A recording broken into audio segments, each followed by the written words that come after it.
بسم اللہ الرحمن الرحیم۔ السلام علیکم۔ حضرت محمد صلی اللہ علیہ وآلہ وسلم نے اس مزاح کے عملی نمونے بھی اس طرح قائم کر کے دکھلا دیے جس طرح اور عبادات و عادات کے نمونے دکھلائے، اور ایسے نمونے جن میں ظرافت و خوش طبعی انتہائی مگر واقعات کے مطابق اصول شرعیہ کے اندر اور حدود کے دائرہ میں معتدل، جس سے آدمی ہنسے بھی اور علم بھی حاصل کرے۔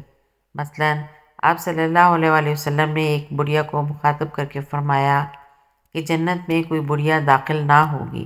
بڑھیا بیچاری بہت حیران ہوئی، عرض کیا یا رسول اللہ صلی اللہ علیہ وآلہ وسلم، کیا واقعی بڑھیاں جنت میں نہ جائیں گی؟ فرمایا ہاں، بڑھیاں جنت میں داخل نہ ہوں گی۔ اور آپ صلی اللہ علیہ وآلہ وسلم مسکرا رہے ہیں اور وہ حیران اور فکر مند ہو رہی ہے۔ آخر جب اس کی حیرانی و پریشانی کی حدود میں آنے لگی تو فرمایا، کیا تو نے قرآن میں نہیں پڑھا؟ ترجمہ: ہم نے ان عورتوں کو خاص طور پر بنایا ہے اور ہم نے ایسا بنایا کہ وہ کنواریاں ہیں، یعنی جنت میں داخل ہوتے وقت وہ بڑھیاں نہیں رہیں گی بلکہ انہیں نوجوان اور باکرہ بنا دیا جائے گا۔ یہ اس تفسیر پر ہے کہ اس سے حوریں مراد نہ لی جائیں۔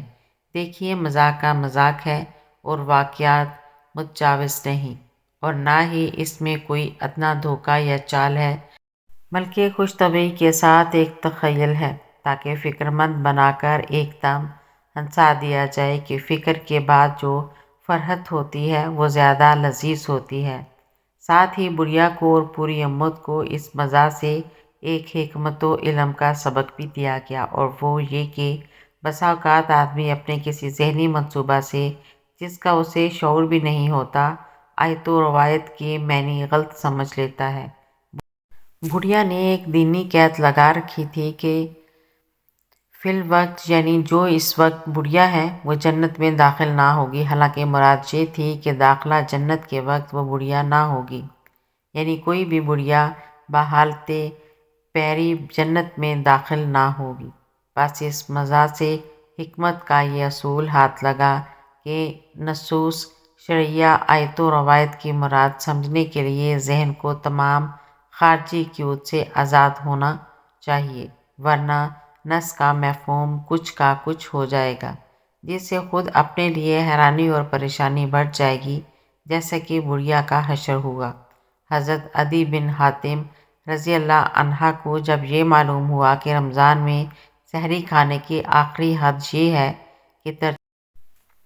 کہ کھاؤ جب تک کہ سفید ڈورا سیاہ ڈورے سے صبح ہونے تک ممتاز نہ ہو جائے، انہوں نے ایک سفید اور ایک سیاہ ڈورا تکیہ کے نیچے رکھ لیا اور اس وقت تک کھاتے پیتے رہتے تھے جب تک کہ یہ دونوں ڈورے کھلے طور پر ایک دوسرے سے الگ نہ نظر آتے۔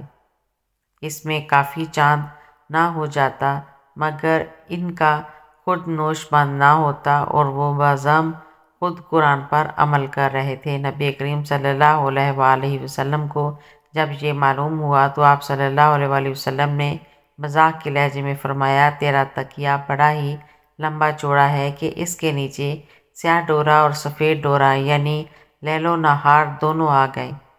اشارہ تھا کہ سیاہ و سفید ڈورے سے سود کا ڈورا مراد نہیں بلکہ رات کا سیاہ خط اور صبح صادق کا سفید خط مراد ہے۔ جملہ مزاحی ہے مگر بھرپور علم و حکمت ہے، جو واقعہ کے مطابق ہے اور تعلیم و ارشاد سے لبریز۔ ایک شخص نے حاضر ہو کر عرض کیا کہ یا رسول اللہ صلی اللہ علیہ وآلہ وسلم، مجھے سواری کے لیے اونٹ دے دیجیے۔ فرمایا کہ میں تجھے اونٹنی کے بچے پر سوار کراؤں گا۔ اس نے حیرانی کے لہجہ میں عرض کیا، یا رسول اللہ صلی اللہ علیہ وآلہ وسلم، بھلا اونٹنی کا بچہ میرا کیا سہارا کرے گا اور میرے بوجھ کو کیسے سنبھال لے گا؟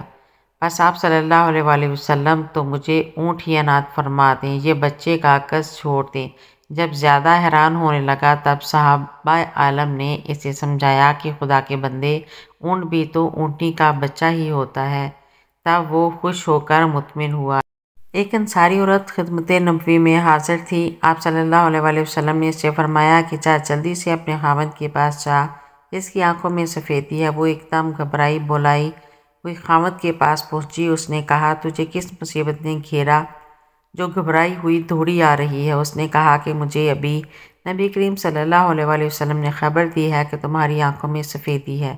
اس نے کہا ٹھیک ہے مگر سیاہی بھی تو ہے۔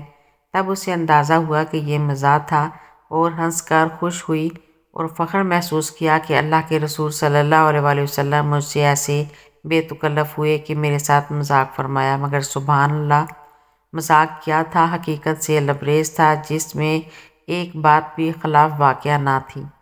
میری ایسی مزید ویڈیو دیکھنے کے لیے چینل کو سبسکرائب کریں، ویڈیو کو لائک اور شیئر کریں۔ اللہ حافظ۔